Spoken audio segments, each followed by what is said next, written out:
Allégation choc de Perumal Viren, le Premier ministre dément « Je ne finance pas le trafic de drogue ». Autre réaction, celle d'Ivan Kolenda-Velou, « Moi, je n'ai pas reçu cet argent ». Un patient essaie de se sauver de l'hôpital Victoria avec sa poche de sérum. Et puis à l'étranger, des dizaines de migrants ont été jetés à la mer au large du Yémen. C'est l'actualité du jour. Pravin Jugnut dément catégoriquement les allégations faites contre lui par Perumal Viren. Le trafiquant de drogue a fait des allégations fracassantes devant la commission Lam Changlin aujourd'hui. Il a allégué que le Premier ministre finance le trafic de drogue peu après sa descente d'avion à l'aéroport Siusaga Ramgoolam. À son retour de Rodrigue, Pravin Jugnut a donné sa version des faits. C'est un joke de très mauvais goût. C'est une fausseté qu'il est fait débiter devant la commission. Et tout le monde peut trouver qui manière de déterminer pour démanteler le network de la mafia de la drogue. Et ce network-là, de jour en jour, nous pouvons trouver qui manière nous pouvons faire une saisie qui n'a jamais fini dans le passé. Et non seulement nous pouvons saisir une quantité de drogue de toutes sortes, mais nous pouvons aussi saisir une grosse somme d'argent qui ça va une mafia là servir pour faire ce trafic. Alors quand, bien sûr, notre réservoir peut commencer sec, ce n'est qu'aujourd'hui qui une mafia vient faire une allégation pareille. Perumal Viren a donc fait de nombreuses allégations, compte rendu de la séance avec Rosaina Bigun.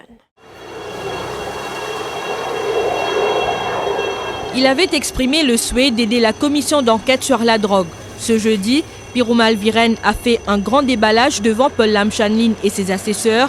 Le prisonnier dit avoir financé la campagne du MSM pour les élections de décembre 2014. Cela par l'intermédiaire de Gyanchan Deudani, actuellement en détention dans l'enquête sur l'importation des 157 kilos d'héroïne. D'ailleurs, sur cette saisie record, Perumal Viren cite les noms de Pravin Jugnut et de Mahen Gaoressu. Selon lui, chacun a un rôle à jouer dans ce trafic. Il affirme que celui de Navin Kisna est de découper la drogue pour ensuite la redistribuer. Celui de Pravin Jugnut et de Mahen Gaoressu, selon lui, sont le financement. Perumal Viren dit ne pas détenir les fonds pour financer la drogue.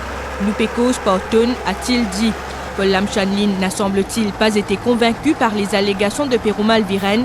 Je suis déçu, je pensais que vous nous auriez donné plus d'explications, a-t-il conclu. Réaction du numéro 2 du gouvernement après ces allégations. Ivan Kolenda-Velou, un des partenaires du MSM en 2014, affirme qu'il ne sait pas qui a obtenu ce financement. Dans une brève déclaration, il a précisé que lui n'a reçu aucun financement de la part de Perumal Viren. Ça ne m'a pas connu qui s'en a financé, je ne sais pas ça, mais moi, ça qui me connaît, il n'y a pas de financement. Je ne pas dans aucun financement. Le nom de Mahen Gaoressu a aussi été cité par Perumal Viren. L'ancien ministre travailliste affirme qu'il ne connaît pas le trafiquant de drogue. Rochi Badin était-il au courant des sources de financement de la campagne du MSM pour les législatives de 2014 ? Non, dit-il, du moins ni lui ni son colistier d'alors n'ont reçu de l'argent de la part de Perumal Viren. Du monde qui finance parti politique là, il finance sa leader sa parti politique là qui peut grossir ce qu'il faut. Mais je dis que vous pouvez demander pour MSM. Mais mon pensée système là exactement pareil. Est-ce que vous pouvez demander si moi un first-hand knowledge de comment financement la faire? Définitivement non, parce qu'il a les sont ça leader là qui allait faire sur une transaction qu'il y fait. Comment peut révéler les audits? Également dans l'actualité, une augmentation du prix du pain n'est pas justifiée. Affirmation du ministre du Commerce. Ashit Ganga a aussi justifié la hausse du prix des carburants. Il soutient qu'il n'y avait d'autre choix. Scène inhabituelle à l'hôpital Victoria. Kandos, un homme âgé d'une trentaine d'années, a tenté hier de se sauver, mais avec sa poche de sérum. Il a été intercepté à temps par le personnel soignant. Un internaute a filmé la scène et posté la vidéo sur Facebook. Les policiers ont dû menotter le patient.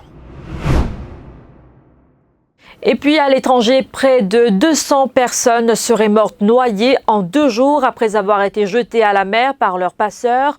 Au moins 5 migrants africains ont péri et 50 autres sont portés disparus. Les survivants ont affirmé que le passeur était retourné en Somalie. Voilà, c'est la fin de cette édition. Merci de l'avoir suivi. L'info en continu sur le www.defimedia.info.